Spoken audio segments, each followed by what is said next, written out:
Hello and welcome back to commerce zone. और आज हम कवर करने जा रहे हैं हमारे नेशनल इनकम के स्टार्टर्स न्यूमेरिकल्स। अब ये स्टार्टर्ड न्यूमेरिकल क्या है? देखिए, नेशनल इनकम आपका बेसिकली 3 मेथड से कैलकुलेट होता है, लेकिन उन मेथड्स पे पहुंचने से पहले हमें कुछ बेसिक चीज़ें सीखनी पड़ेंगी जो कि आज की वीडियो में हम कवर करने जा रहे हैं। सो लास्ट वीडियो में हमने कुछ बेसिक कॉन्सेप्ट्स कवर करे थे, जैसे कि NFIA, net indirect taxes, depreciation, जो कि आपको लास्ट वीडियो के लिंक में मिल जाएंगे। तो अगर आपने वो वीडियो नहीं देखी है तो पहले वो चीज़ जान लीजिए, देख लीजिए, और उसके बाद फिर ये वाली वीडियो कवर कीजिएगा ताकि आपकी अंडरस्टैंडिंग ज़्यादा हो सके।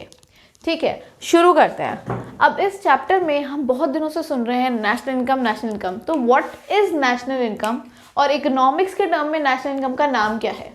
सो अगर आपको कहीं पर NNPFC ऐसा कुछ देखने को मिल जाए तो अनडाउटेडली टिक कर देना कि यही हमारी नेशनल इनकम है। अब इसकी फुल फॉर्म क्या है ये तो पहली बार देखने को मिल रही है। N मतलब नेट, N मतलब नेशनल प्रोडक्ट, एट FC का मतलब होता है फैक्टर कॉस्ट। लास्ट क्लास में हमने कवर किया था कि अगर आपको ग्रॉस और नेट में डिफरेंस पता करना है तो ग्रॉस में से डेप्रीशिएशन माइनस करेंगे और नेट तक पहुंच जाएंगे। तो ये वही नेट है जिसके लिए हमें डेप्रीशिएशन डिडक्ट करनी पड़ेगी ग्रॉस इनकम में से, और फिर हम नेट पर डिराइव करेंगे। उसके अलावा नेशनल, अगर हमें डोमेस्टिक इनकम पता है और उससे नेशनल में पहुंचना है तो क्या करना है? NFIA ऐड करना पड़ेगा। याद आ गया लास्ट क्लास का।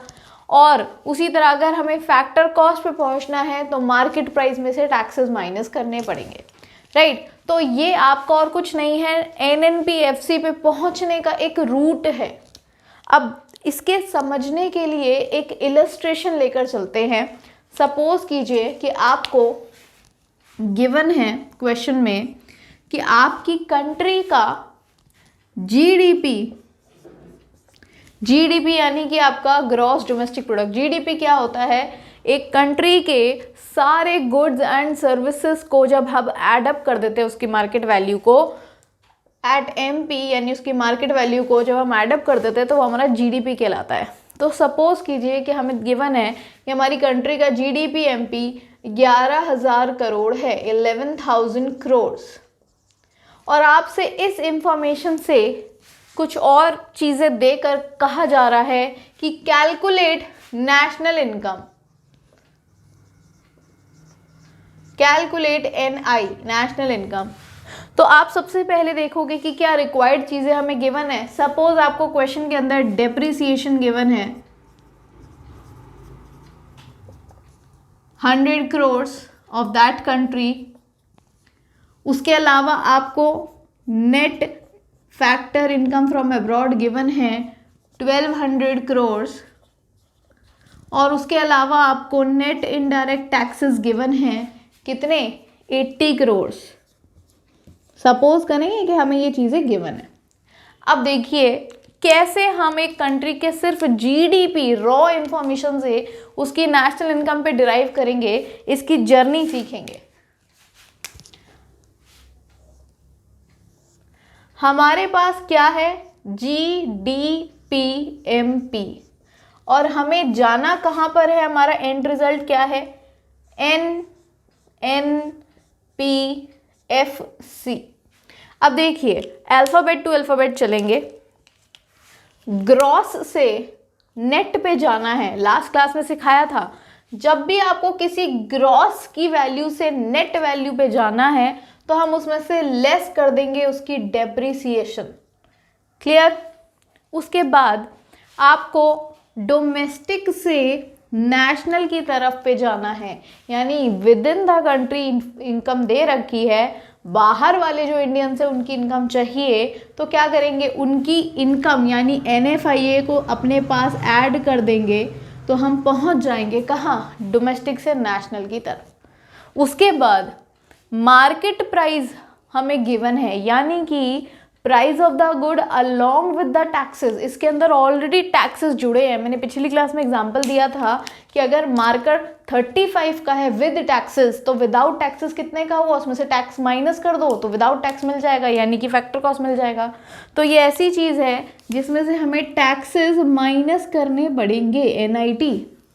तो इस तरह से अगर आप सारी इंफॉर्मेशन को पुट कर देंगे तो आपकी वैल्यू आ जाएगी, राइट। अब क्वेश्चन के अंदर जो इंफॉर्मेशन दे रखी है, GDP-MP इज 11,000 करोड़, इसमें से हम अगर -100 करोड़ करेंगे क्योंकि डेप्रिसिएशन डिडक्ट करना है, प्लस कर देंगे 1200 करोड़ और माइनस कर देंगे टैक्सेस, तो अल्टीमेटली हमारे कंट्री की नेशनल इनकम आ जाएगी। और वो क्या आएगी करके देखेंगे, 11,000 प्लस 1200, दोनों प्लस प्लस वालों को एक साथ करेंगे तो 11,000 2200, इन दोनों को मैंने क्या किया, ऐड कर दिया, और माइनस ये दोनों जो नेगेटिव्स हैं 180, इनको मैंने अलग से लिख दिया। तो कई बच्चों को ना प्लस माइनस में मैथ्स में इश्यूज आते हैं, इसीलिए मैं आपको प्रॉपर करके दिखा रही हूँ कि करना कैसे है। करना क्या है कि जो जो प्लस वाले आइटम्स हैं उनको आप अलग ऐड करके लिख दो, और जो माइनस वाले हैं उन दोनों को अलग ऐड करके लिख दो। 100 और 80 180 हो गए। अब आप बड़े में से छोटे को डिडक्ट कर देंगे तो फाइनली आपकी नेशनल इनकम आ जाएगी 12020, राइट। तो इस तरह से आपको क्या करना है कि अगर किसी भी कंट्री की रॉ दे रखी है इंफॉर्मेशन, तो बेस्ड ऑन द फैक्ट्स कि क्या क्या हमारे पास है और कहाँ हमें जाना है, उस हिसाब से आप इन तीनों चीज़ों को प्लस या माइनस जो भी करना है, ज़रूरी नहीं है यही फॉर्मूला रिपीट हो बार बार। बच्चे क्या करते हैं कि एक बार फॉर्मूला मिल गया और इसी को हर जगह कॉपी पेस्ट, नहीं। हो सकता है कि क्वेश्चन आपको घुमाने के लिए ग्रॉस की जगह यहाँ पे NDP-MP दे दे, तो वहाँ पर आप देखेंगे कि N और N दोनों सेम होगा तो डेप्रिसिएशन का कोई रोल वहाँ पे नहीं आएगा। डेप्रिसिएशन हर जगह नहीं ज़रूरी है। अगर आपको ग्रॉस या नेट में जाना है या नेट से ग्रॉस पे जाना है तो ही आप डेप्रिसिएशन को यूज़ करोगे। तो हर अल्फ़ाबेट को बिल्कुल ध्यान से देखेंगे। इस चीज़ को समझाने के लिए मैं फर्दर एक और वीडियो लेकर आऊँगी जिसमें हम कुछ क्वेश्चंस प्रैक्टिस करेंगे। अभी के लिए मुझे क्या समझाना है कि नेशनल इनकम को हम इन शॉर्ट में क्या बोलते हैं, NNP-FC। और अगर आपको रॉ GDP दे रखी है तो उससे नेशनल इनकम पे कैसे डिराइव करना है। क्लियर बात।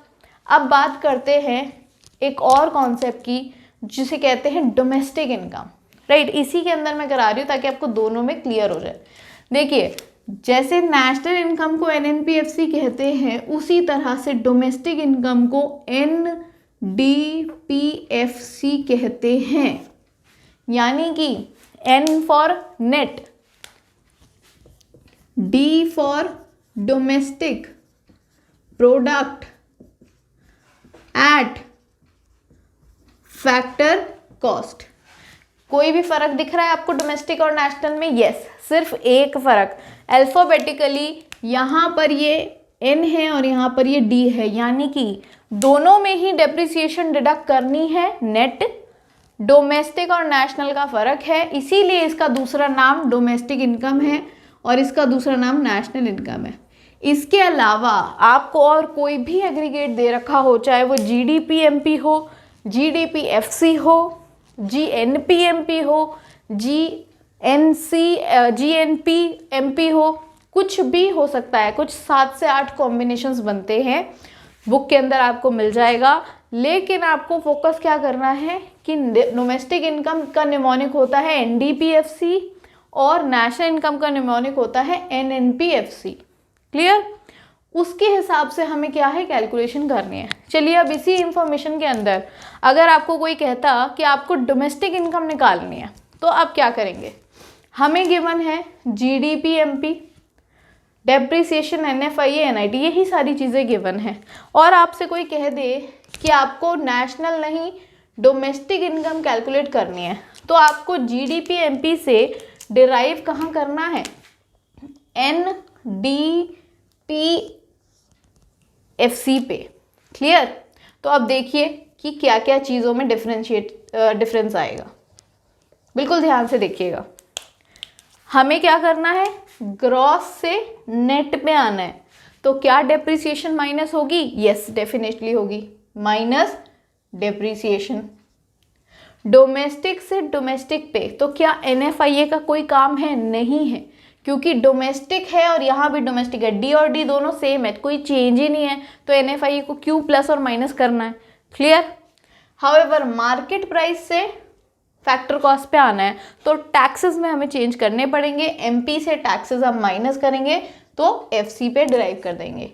तो अगर हमसे कोई पूछे कि GDP MP से NDP FC में क्या कैसे पहुंचना है, सिर्फ डेप्रीसिएशन और NIT माइनस करना है। तो 11,000 में से आप क्या करेंगे? 100 माइनस करेंगे, 80 माइनस करेंगे, अल्टीमेटली आपकी जो है डोमेस्टिक इनकम आ जाएगी। कितनी आएगी? जब आप 11,000 में से 180 माइनस करोगे तो कुछ 10,820 आपकी मेरे ख्याल से बन जाएगी, राइट। इस तरह से आपको क्या करना है, आपका पूरा क्वेश्चन कवर करना है। तो ये दो कॉन्सेप्ट जो सबसे इंपॉर्टेंट है इस चैप्टर के, DI और NI निकालना, मेजरली यही आता है। ये हमने आज की क्लास में कवर करे हैं। नेक्स्ट क्लास में हम न्यूमेरिकल्स में और भी एग्रीगेट कैलकुलेट करना सीखेंगे। Till then keep learning, keep growing. Thank you.